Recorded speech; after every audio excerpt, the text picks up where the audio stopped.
Hello folks, my name is Samuel Timothy Doolin. I've got a few notes jotted down to keep me on track before I go into the story, but I've been hearing some concerns from friends and family who are a little shocked by some of the accusations and statements they've been hearing from the news and Sheriff Grady's press conference.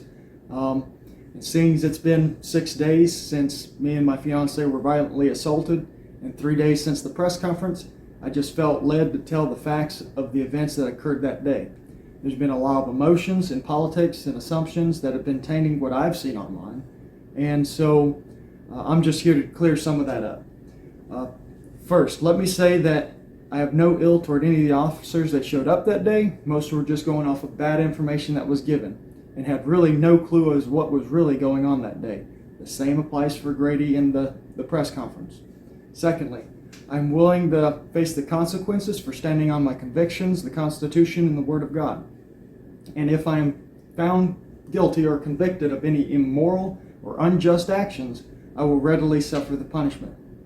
Now, thirdly, and most importantly, in regards to the claims that I stated that my firearms were to use against law enforcement, or the claims that I said I am a sovereign citizen, or anything that could possibly or reasonably be construed to mean the same, or that I willfully and knowingly broke any law or disobeyed any lawful orders, are completely false and are either hearsay or straight up fabricated lies.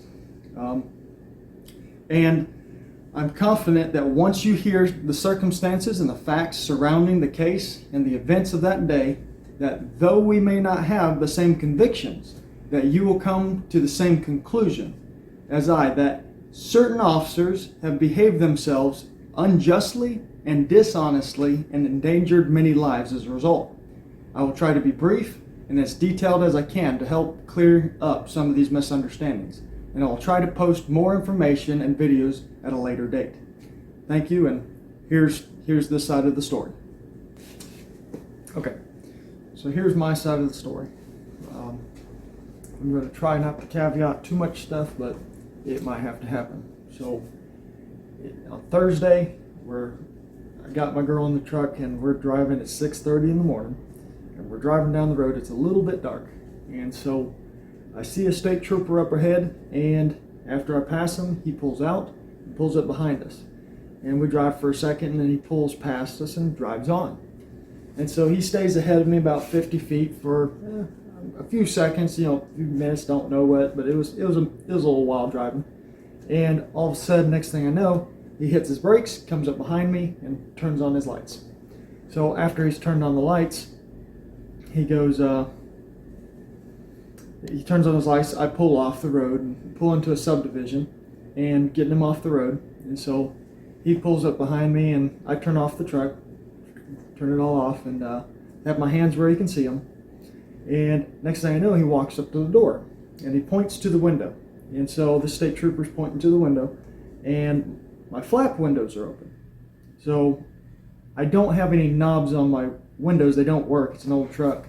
So I go to tell him, hey, my windows don't work. And so next thing I know, he opens the door. Before I can say any of this, he opens the door. And so, and he takes a step in and starts talking to Tiffany, my girl. And so I look at him, I'm like dumbfounded, like, what are you doing? And so I'm like, hey, and he's not paying me any attention. I'm like, hey. And he looks at me, I'm like, what are you doing? He's like, what do you mean? I'm like, that's illegal. He's like, no, it's not. I'm like, yes, sir, it is. And he's like, well, prove it. So I tell him, I don't have to prove it. This is my truck. So after this, during this conversation, he looks down and then he looks back up. So I believe that's when he saw my rifle and whatnot. Again, we never, main point, knock on wood, this is the main point. We never discussed any firearms whatsoever, ever. He looked down, and then we continued the conversation. We never discussed them. So I'm like, hey, it's illegal. He's like, whatever. And he's like, give me your license. So I look at him like, I'll give you my license, but why are you pulling me over? He goes, you don't have a tag. I'm like, well, I have a tag. It's that orange thing. He's like, well, that just means you can go 25 miles an hour. And I look at him and I'm like, no, sir. I'm like, go look up the law. It means a lot more than that. And so he goes, well, give me your license and I'll go look it up. And so I look at him. I'm like, no, sir, go look it up and have a reason for pulling me over. Then come talk to me. And so he's mad at this point. And so he slams the door and walks around. Key point.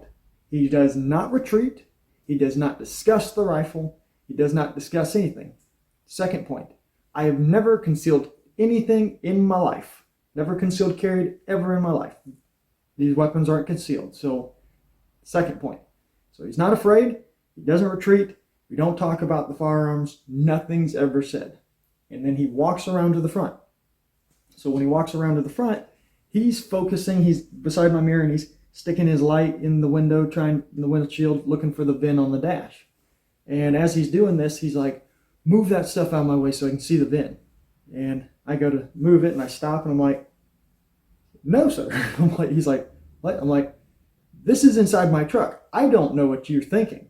And he goes, ironically, I have the statute for the farm vehicle. I have the law right there. And that's the thing he's telling me to move. So again, focus this. He's so oblivious that he's not even seeing this is the statute. And he's not paying attention to me or my girl. And so this man is not afraid. He is just having a power trip. So he gets mad, he huffs, and he walks back to his truck. So I'm like, okay, this is not really going very well. I've had good interactions with sheriff's department. I've never had a bad interaction with a police officer. This state trooper is a new deal. And I'm like, well, this is different. So I'm like, I go ahead and pick up my phone and I call my buddy and I'm like, hey man, this guy's acting a little funny. I just want you on the phone. You don't have to come. And so I throw it on the dash and I go ahead and I reach up and I have my lights rigged in this old truck. And so I hook them up and I turn them on so you can see inside. Again, hands aren't going somewhere where you could say I'm threatening you. They're up here working on some lights. I turn them on. He can see me now and feel safe. And I grab my pizza and I start dramatically eating it. So there would be no argument of where my hands are. And then secondly, police officers in their training, they're taught to be very authoritative. Go ahead and start the conversation and take authority and kind of lead everything where it's going because that's your protection if you just keep in charge of everything. And so it's neither good nor evil. If it's used wrong, it's a problem. If not understood, it's a problem. And so I'm like, well, I'm going ahead and gonna kill the tension here, and I'm just gonna eat my pizza and stuff and act like everything normal because it is, and we'll drop this back down to zero. And so I'm eating my pizza.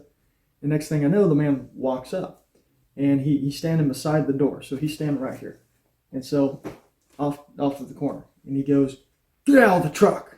And I'm like, I look over at him. I'm like, "No, sir." And he goes, he's looking at me. I'm like, "Look, this is my only protection between me and you. I don't know what you're thinking."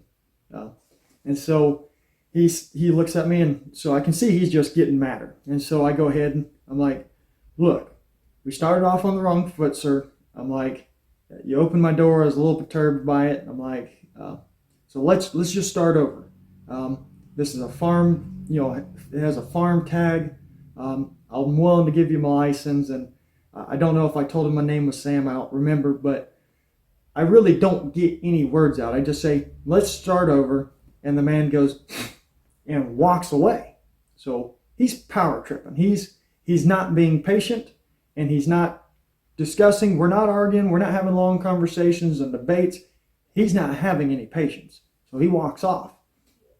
And so he gets in his car, and my buddy's on the phone. I'm like, "Hey, bro, you might want to get up and head this way. This guy's acting all weird, and this is probably not going to end well." And so he starts getting up and getting dressed. We're not really worried about it. It's just this guy's acting funny. So I'm sitting there, and next thing I see a police officer fly down the road.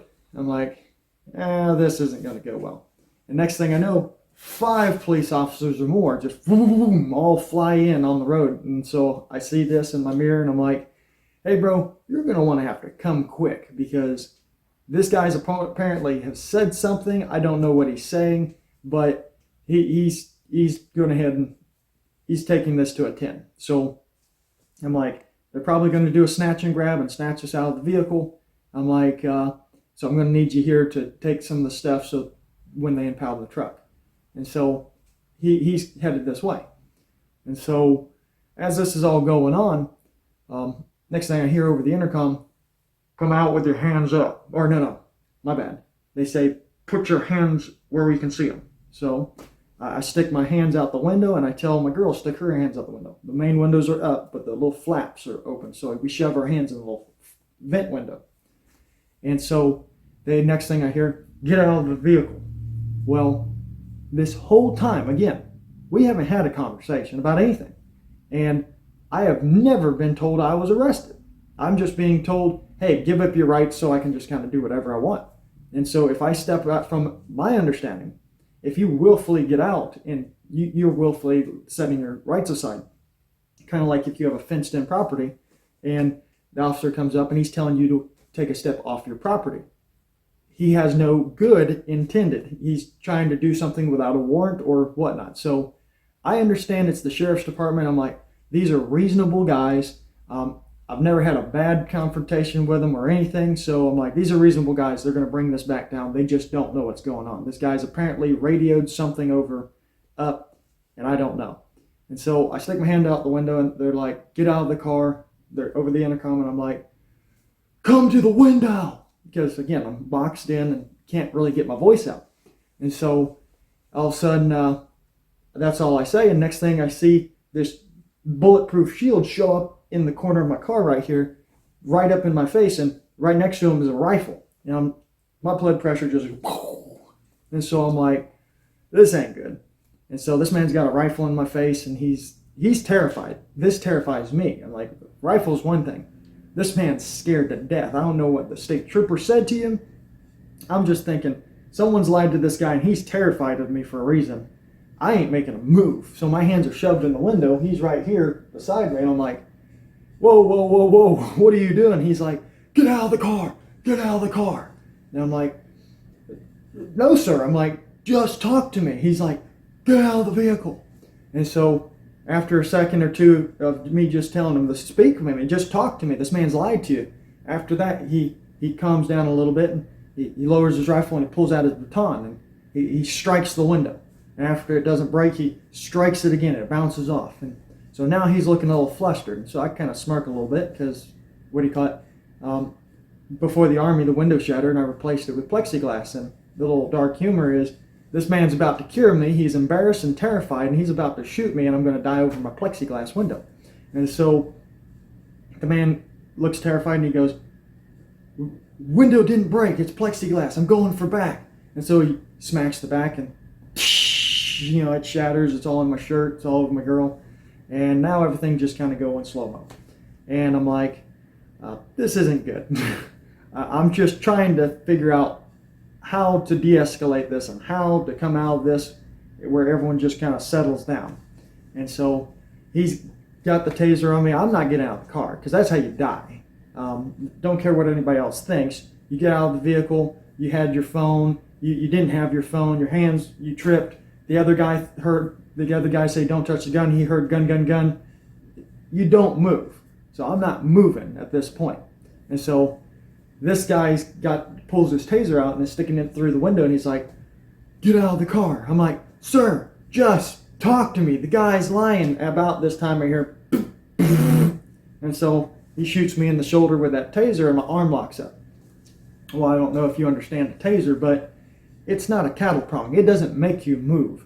It locks you up. So there is no complying at that point because you're locked up, and there's no moving because they'll shoot you. So I'm like, well, this has already escalated to a 10. And so I'm kind of yelling because I'm being tased for a second. I'm like, whoa. And so I'm like, I'm not going to try to move or figure out if I can move with this thing.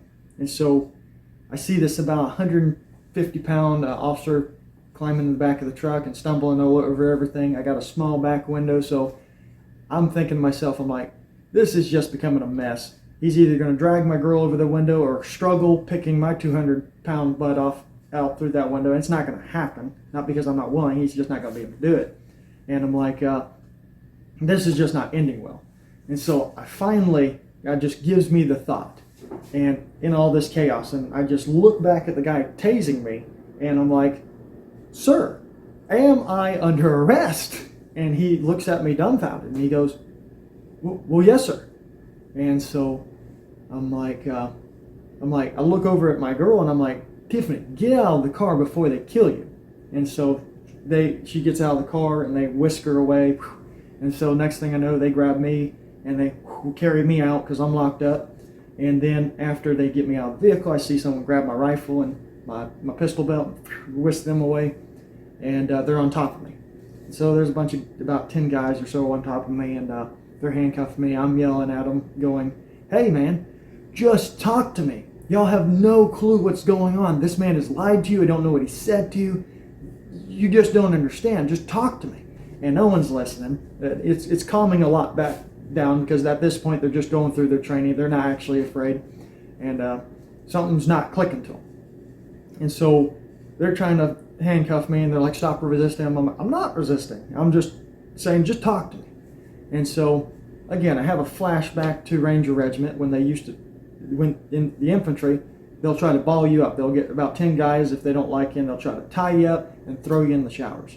So they were never successful too much with that with me.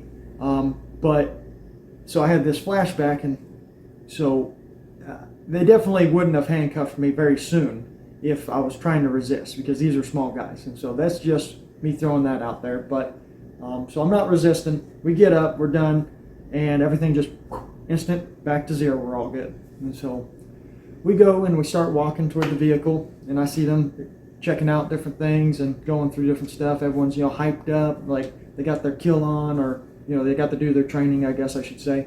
Kind of like military, you got to play your Super Bowl. And so they're all hyped up, and we walk to the state trooper's car, and I see they're about to try to put me in that. And I'm like, "Do not try to put me in that car." And they're like, "What do you mean?" I'm like, "That man has lied. That man has done so many different things." I'm like, "I'm not getting in his car." I'm like, "I'll get in a sheriff's department car. I know y'all." I'm like, "I'll get in the sheriff's department car, but that man's lied. I'm not getting in this vehicle." And he goes, "Well, he's the arresting officer, so you're getting in the vehicle." And so he opens the door, and he tries to shove me in and all this different stuff. And I have a thought at this point.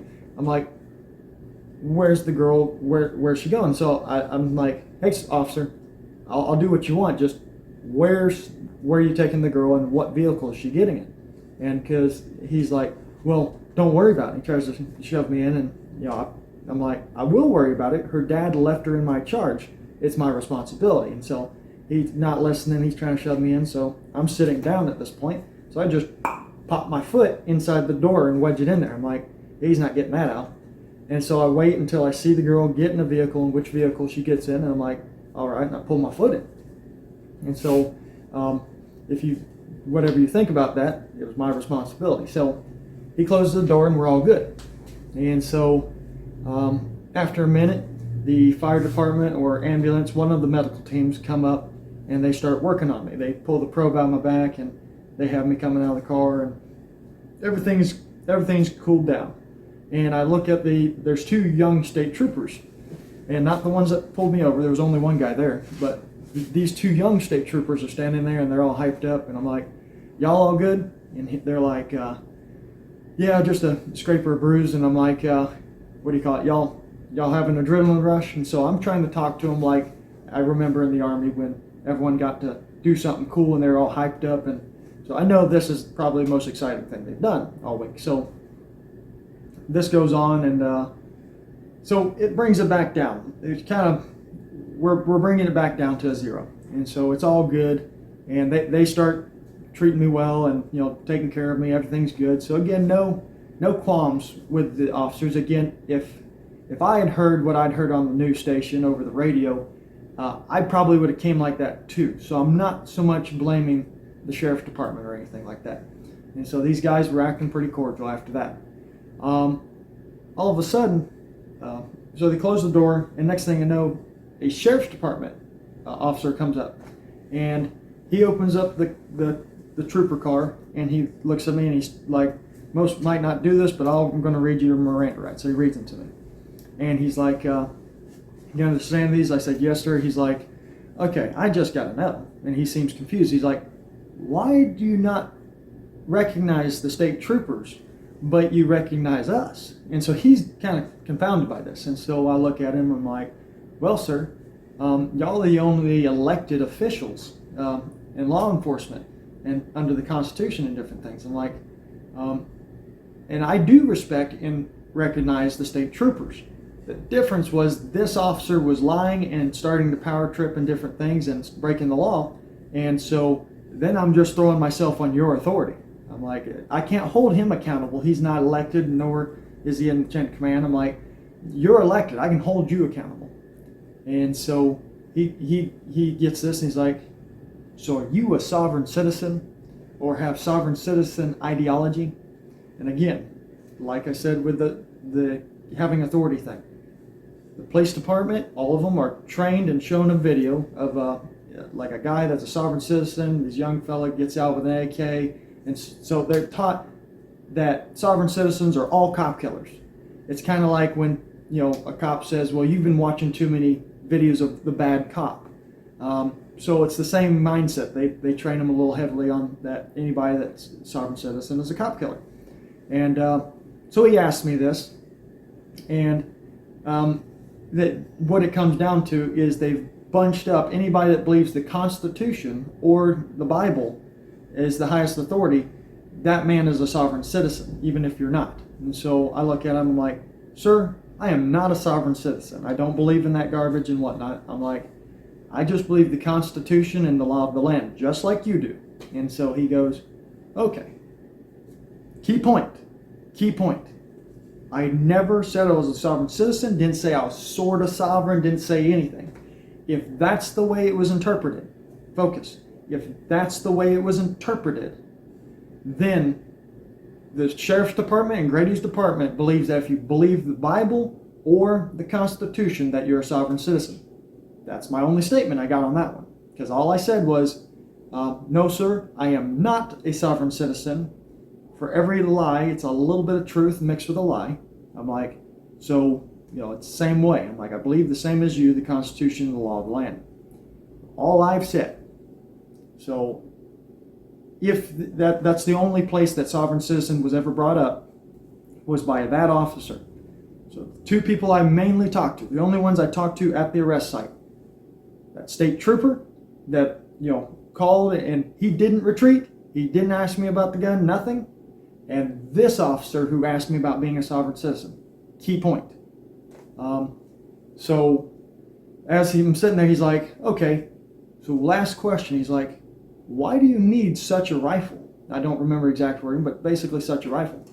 And so I think to myself, how can I make him answer his own question? And so I look at him, I'm like, so if there was a mass shooting, what would you do? Would you grab your Pee-wee concealed carry pistol? Would you grab your patrol pistol? Or would you run back to your truck and grab your assault rifle? And he goes, okay, so this is not to cause mayhem, but to stop it.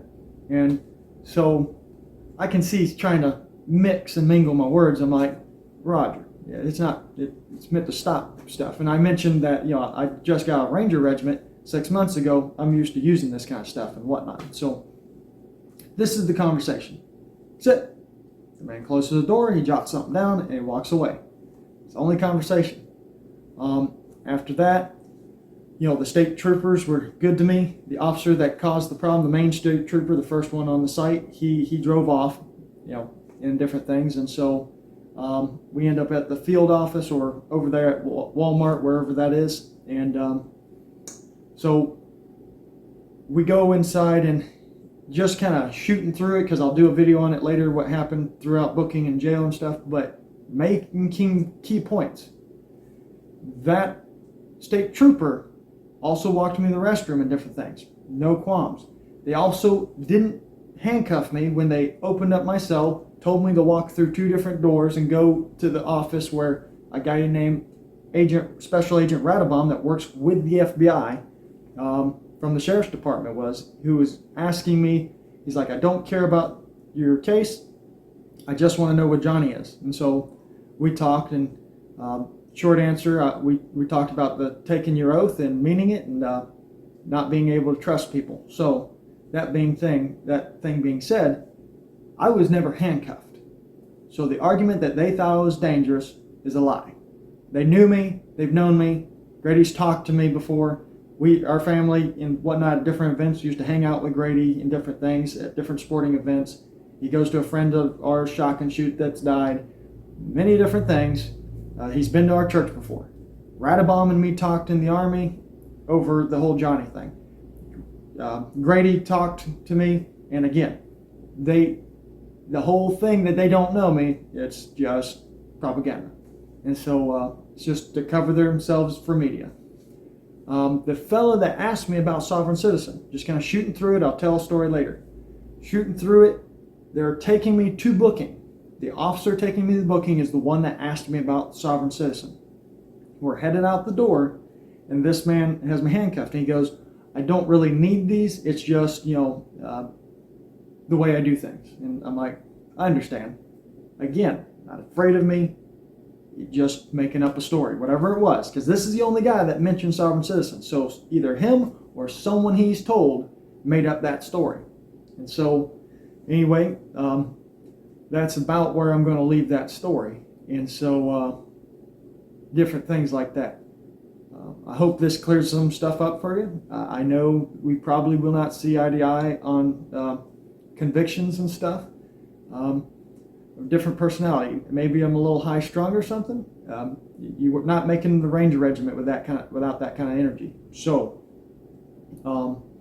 again, that's just where I'm at.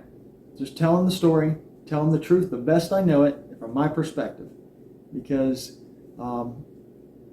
that's just all I can do, is just tell the truth and go about my life. I don't believe I've done anything wrong or immoral, and so I can't help you if we disagree, but at the worst, follow me on this, at the worst, what I've done was I was wrong about traffic law.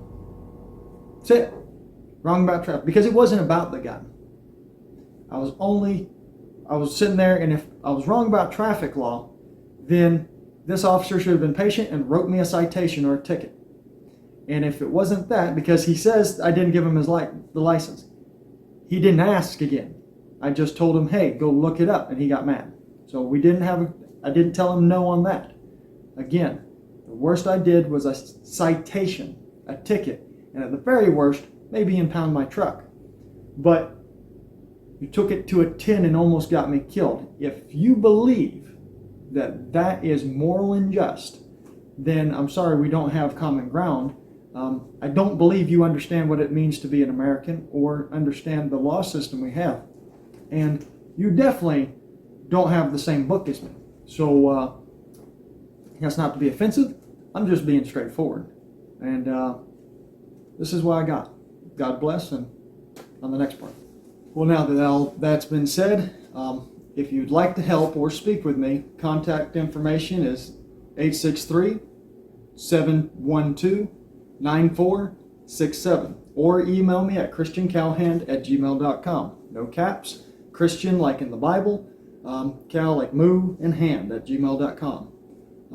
Or you can message me on social media and I will get back to you. Please send this to everyone you know, because with all the lies spread on the news, I'm fighting an uphill battle where my liberties and your children's future is at stake. I will not yield on my convictions nor take any plea deals, and if God grants me the grace and strength, I will press this fight until the guilty parties are held accountable and your God-given and constitutional rights are recognized by those who swore to protect them, though it cost me everything. In the name of Christ Jesus, it's all good, because God is good and it's a wonderful life. God bless.